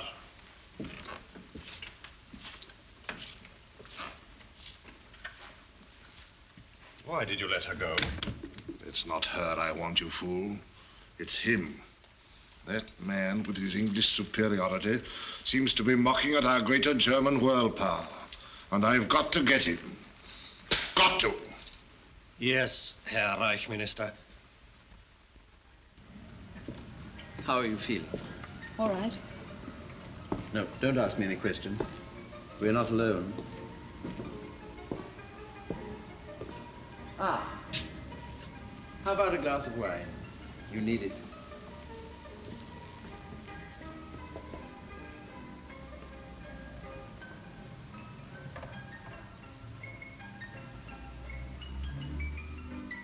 But if my father's safe, why can't I go to him? Because we want to keep him safe. Is he in Berlin? The fewer people who know where he is, the better.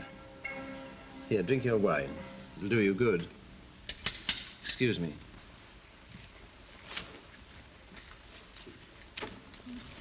You like music? No. Good. Enjoy yourself. Waiter. Sir. Take some wine with my compliments to that unhappy-looking fellow over there. Very good, sir. Cigarette? Is that him? That's him.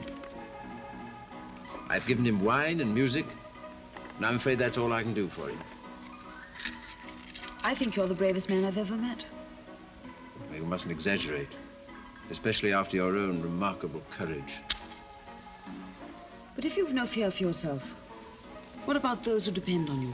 Nobody does. I'm a bachelor. I wonder why. Well, I'll tell you a secret. Years ago, I fell in love. And I've been in love ever since. Is she pretty? Not pretty. Divinely beautiful. Is she English? No, she's Greek. Would you like to see her photo? I always carry one with me. But that's... Aphrodite Kallippikos. The perfect woman. I found her at Lesbos. Ours is an ideal relationship, you know. They say no woman compares with her physical perfection. And as for her mental equipment, well, I tried to supply that. Do you never wish she could come to life? I've always thought that would be most unsatisfactory. In fact, during the last few days, suddenly she's become less real to me. Just marble. It's a pity. Oh.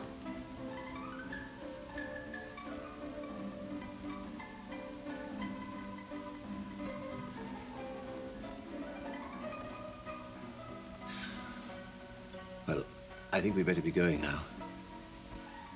And in opposite directions, I'm afraid. You better go first, alone. Now, I want you to trust me implicitly. It's going to be hard, but whatever happens, you mustn't get in touch with us or try to see us.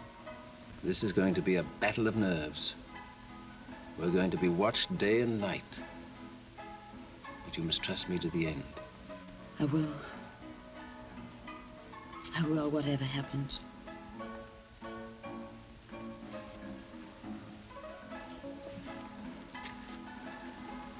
Don't worry. I promise you I won't leave Germany without you. Give my love to Father. And keep some for yourself.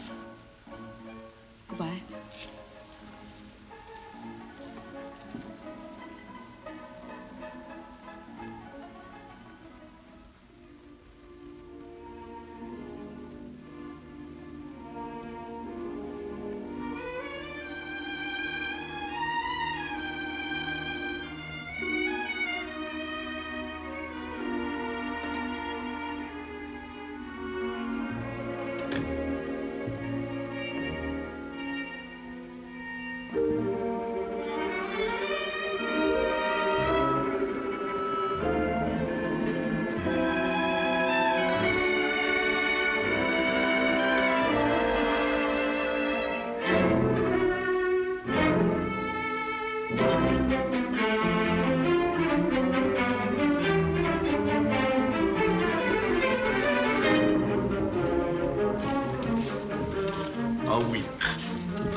What has happened? Nothing to report. Nothing to report. The girl has been to a hairdresser, and he has kept digging. Why? Why? Why? What's his game? I can't stand this waiting any longer.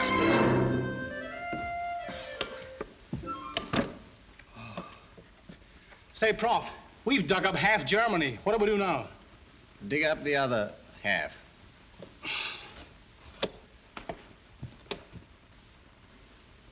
Thank you. All that's for the Berlin Museum. Thank you. I am most grateful. Not at all. You've been most helpful, Doctor. I wish I could do more. One has to be careful. I know. Thank you. What are you doing with that? Just bringing a little sunshine into their lives. Well, give them my love. What's the matter? The Gestapo. Where? All right. This is where I go to work. Go on, hurry up. Oh, David, I want to ask you to... Gestapo. Professor Smith? Come along, please. You must excuse my coming unannounced, but you did invite me. I brought some of my boys. Delighted. Well, what a large family.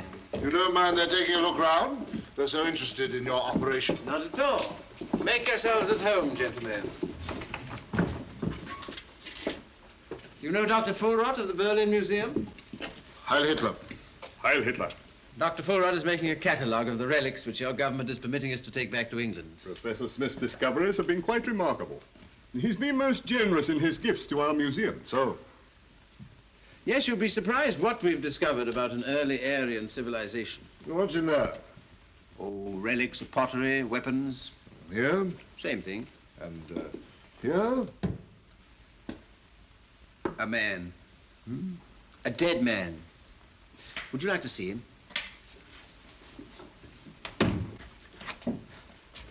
There we are. Buried with all his weapons, you see. Presumably in the belief that there might be a rearmament program in the hereafter. Eh, Mr. Spencer? An ancient Teuton. Alas, poor Yorick. Get thee to my lady's chamber, my dear General. Tell her, though she paint an inch thick, to this favor must she come. Make her laugh at that. The Earl of Oxford wrote that, you remember. Herr Reich Minister. No. No? No. So? What, going already? Then we better say goodbye, for we shall be leaving ourselves in the morning. It's okay, boys. They've gone. We'll never get out of here. Never. They'll watch us day and night. Take it easy, buddy. The professor won't fail us. We'll get away all right. Yes, but how? Packed in bran and marked fragile.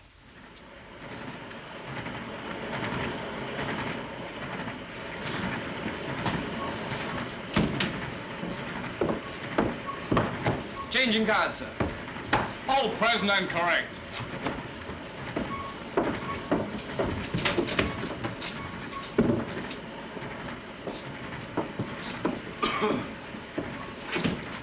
What are you taking so much care of? Red herrings. Hmm? Red herrings. Oh.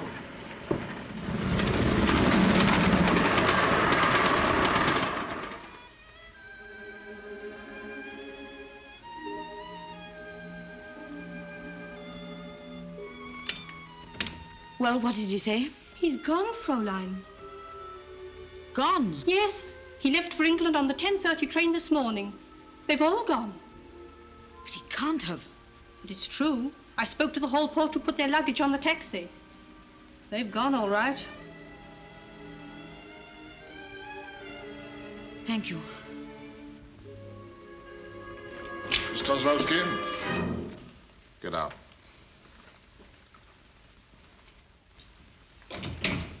Sit down.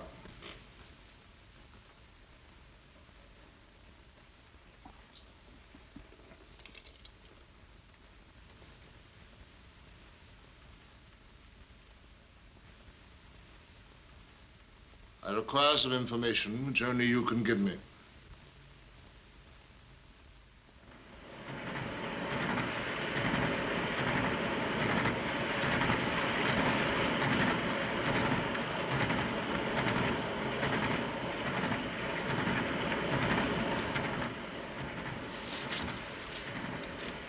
Where are we now? We're nearly at Feldenkirchen, sir. And what's the exact time? 2:47. Means we're 4 minutes late. Good. Not very long to wait. You all know what to do? Oh, yes, sir. 2 hours to the frontier. And with ordinary luck, gentlemen, our last adventure will be successfully concluded.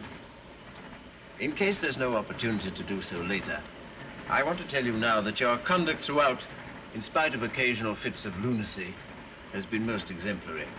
I do hope the trip has proved instructive. It has, sir. I suppose we shall all be meeting again pretty soon at Cambridge, sir? I wonder. I have an idea that our country may have more important work for us. Anyway, I do thank you all. You, Steve. Oh, goodbye, sir. And you, Herbert? Bertie, sir. Bertie. And Jock. And, Clarence. Clarence, of course, yes. And David. How did you remember all those names, sir? Excuse the familiarity, Mr. Maxwell. Oh, by the way, I owe you an apology. I did my best at Cambridge to prevent your joining this expedition. I admit now that would have been a mistake. Oh, allow me to return to you your bones. Take care of yourself, Prof. I will. Now, gentlemen, I'm just going to take a little nap. Meanwhile, do your stuff. Sure. Good night. Good night, sir. Good night, sir. That's the signal.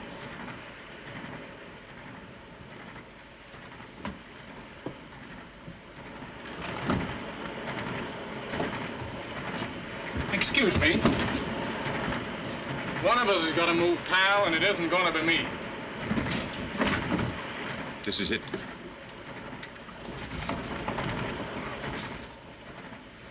We'll never get through, never.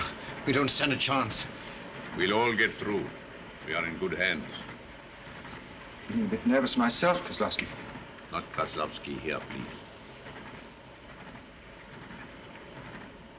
When we enter Poland, and it won't be long now, the restoration of order Scheme B is to be put into operation immediately. Understand? In Holland, Denmark, and Norway... Minister. Don't bother me. A report from the trains. The professor is asleep. Oh, the professor's asleep. And the students are guarding the packing cases. Don't bother. Did you say packing cases? Yes. They had permits to take... Packing cases. Precisely.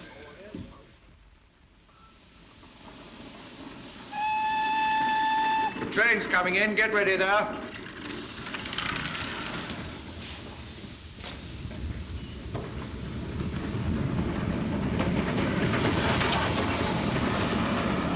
Turn out those cases as soon as she stops.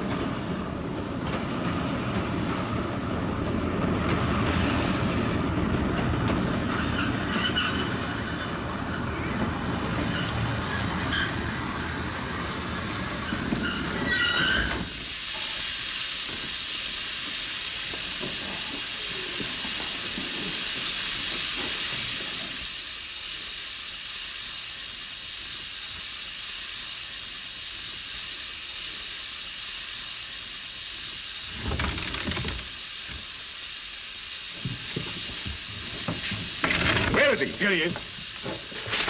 Oh, are we here yet? Well, that's not him. You idiot, what have you been doing? What are you guys looking for? Professor Smith, we have a warrant for his arrest. Well, you'll be unlucky. He's not here. Excuse me, but I saw a very suspicious character just now. Where was he? In there. But it's not a he, it's a she. You old fool. Tell about headquarters right away. Hey, fellas! David, those thugs are breaking open our crates. What? Yes, madam, I'll attend to it. Give me your passport, please. Thank you. Cook's party, Cook's party. Passports, please. All your passports. Cook's party. I want your passports, please. Oh, are you Cook's party. Yes, that's right, madam. Passports, any more passports? Cook's party, any more passports? Come on, hurry up, madam, boys. your passports, please. Thank you. Passports. Passports, Cook's party. Any more Say, what is it? We've a government permit to clear this case. He's unopened. Keep your mouth shut. Cook's party, 90. Please, I wish to make a complaint. Pass along, please. I've been grossly insulted. I'm sorry. Pass along, I've been manhandled. Oh, madam, please, can't you see the officer's busy? It's disgraceful. I'm a married woman. And in 30 years of married life, I have never been manhandled. What can I do about it? All right, take your floggership away. Come along, Cook's party, this way, please. It's an outrage. I shall report it to the authorities. This way, sir. This way, madam, Cook's party. This way, my lord. Thank you. Right, come along, please. Bits of stone. What did you expect? Ostrich feathers? Aren't you gentlemen with the Cook's party? Sure. Sure we are. Well, come along, gentlemen, come along. The rest of the party's already across the frontier.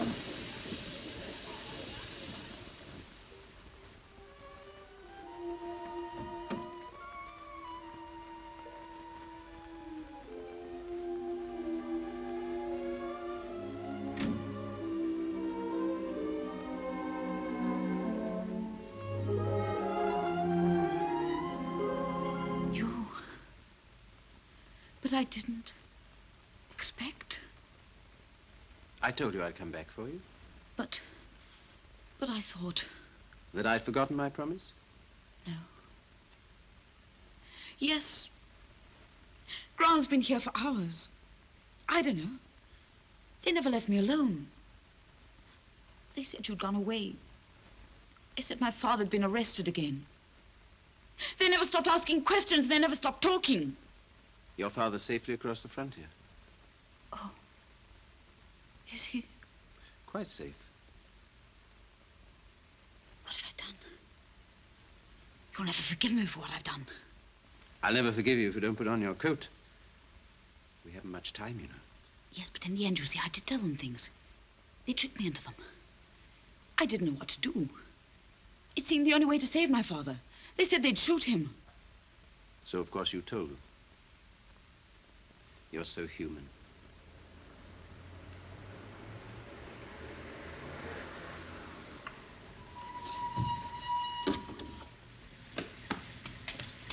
They haven't wasted much time. Why did you come back? Tell me, is there any other way out of this house except the front door? Yes, the back door. And the fire escape. Why did you come back? Because I said I would. Come here. Here, put this on.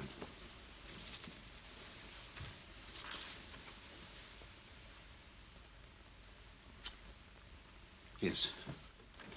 Open up there. Come on, hurry up. Open. Out of it.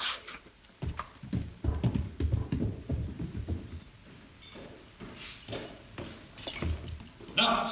Open up. Open. They've gone. The fire escape.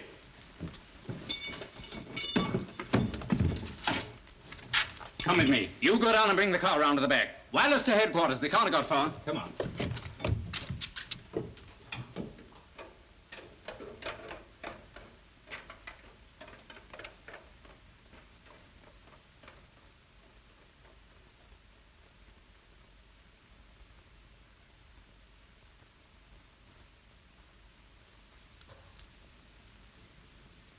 Well, I'm almost ashamed to have used that old trick.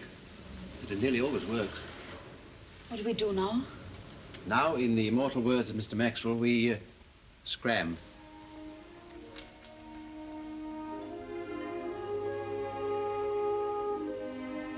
"'Twas brillig, and the slithy toes did gyre and gimble in the wave.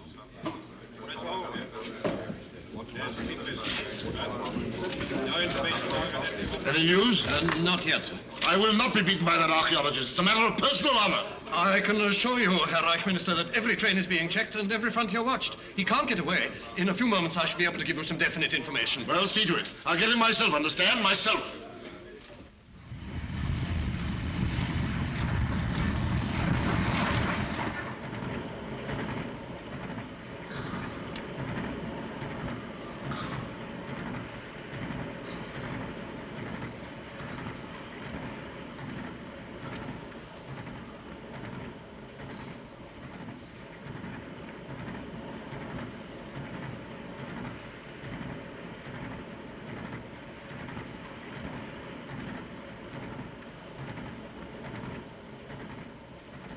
When do we get there? About 25 minutes. And then? Then, England. England? You've never been to England? Well, there are varying opinions about it. There was an Englishman named Rupert Brooke, who was also in Germany when he said, "God, I will pack and take a train and get me to England once again. For England's the one land I know where men with splendid hearts may go. And women with splendid hearts, too."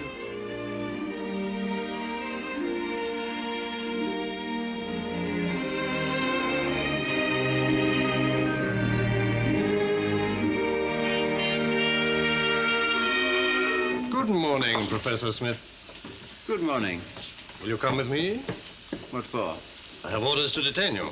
I'm coming too. No, madam, your train is waiting. Take this lady through the barrier. I won't go without you. I should be all right.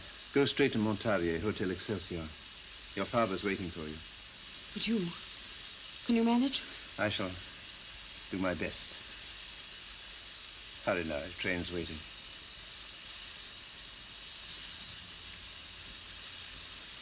Au revoir. Au revoir. This way, please.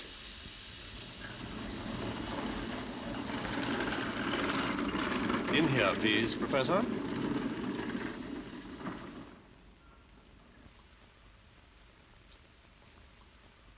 Well, Professor of Archaeology? Well, Captain of Murderers? You won't mind spending a few minutes with me until our special train arrives? I take it I have no choice. Very little. This must be a big moment for you. A minor satisfaction. I wanted to get you out of my system before I turn my mind to more important matters. You had become a great nuisance to me, Professor. Almost an obsession. But everything comes to an end. What particular end had you planned for me? Need we go into details? At least it will be quick. But violent, I suppose. A strange end for one who despises violence. At the hands of those who worship it. The new German god. Of course we worship it. Violence means power, and power crushes opposition. The epoch of the council chamber is over, Herr Professor. I tell you that power and strength and violence will rule the world. Why are you sweating, my dear General? It isn't very warm. Are you afraid of something? Afraid? We Germans fear nothing. Ah, because you have a pistol. Yes, I have a pistol. It has 8 bullets, 8 lives. And I have 28 lives. Odd. Scientists, men of letters, artists, doctors. 28, saved from your pagan pistol. And all you've got is my humble self. Not a very profitable transaction. We can afford to make a loss. Our profits will be tremendous. Tonight we march against Poland, and tomorrow we'll see the dawn of a new order. We shall make a German empire of the world. Why do I talk to you? You are a dead man. May a dead man say a few words to you, General, for your enlightenment? You will never rule the world because you are doomed. All of you who have demoralized and corrupted a nation are doomed. Tonight you will take the first step along a dark road from which there is no turning back. You will have to go on and on, from one madness to another, leaving behind you a wilderness of misery and hatred. And still you will have to go on, because you will find no horizon and see no dawn until at last you are lost and destroyed. You are doomed, Captain of Murderers. And one day, sooner or later, you will remember my words.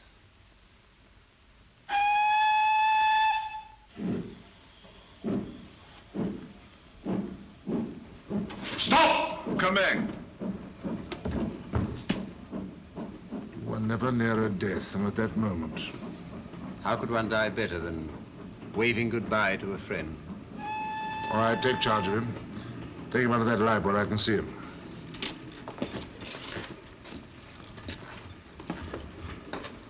Herr Reich Minister, be careful. He's only to step past the barrier, across the frontier.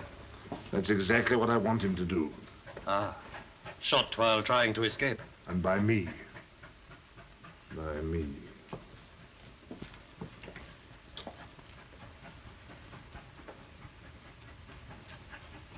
All right, get out. I will protect you myself, Professor. Would you care for an English cigarette, General? It might steady your nerves. My nerves are perfectly steady. They don't appear to be. Just an old-fashioned match.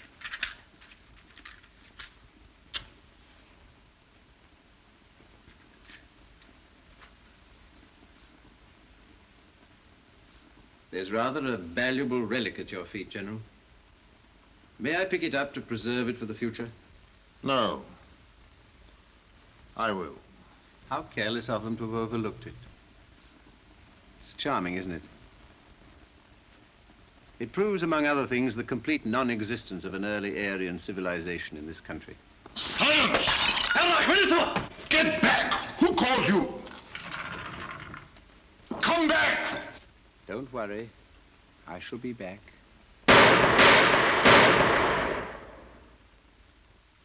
We shall all be back.